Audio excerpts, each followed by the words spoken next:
سلامت رہے قادری آستانہ سلامت رہے۔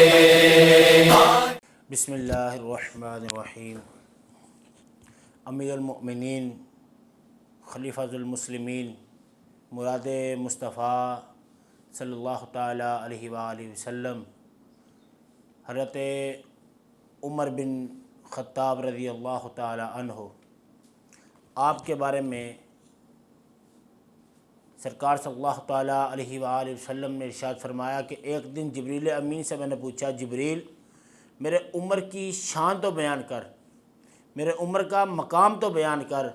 تو سرکار صلی اللہ تعالیٰ علیہ وآلہ وسلم کو جبریل امین نے عرض کی کہ یا رسول اللہ، حضرت نوح علیہ نبی صلی اللہ علیہ وسلم نے تقریباً 950 سال تک اللہ رب العزت کے دین کو لوگوں تک پہنچایا ہے۔ اگر رب تعالیٰ مجھے 950 سال کی زندگی دے تو میں عمر کے قصیدے بیان کروں، عمر کی شان کو بیان کروں، تب بھی عمر کا مقام اور اس کی شان ختم نہیں ہو سکتی۔ اور فرمایا سرکار صلی اللہ تعالیٰ علیہ وآلہ وسلم نے، سرکار نے فرمایا کہ ابو بکر کی نیکیوں میں سے ایک نیکی عمر بن خطاب رضی اللہ تعالیٰ عنہ ہے۔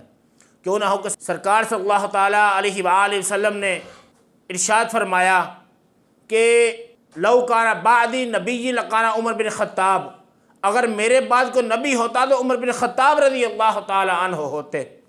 آپ کا مقام، آپ کا وقار اور آپ کا جو منصب ہے وہ اتنا ہی عظمت والا، عرفہ والا ہے۔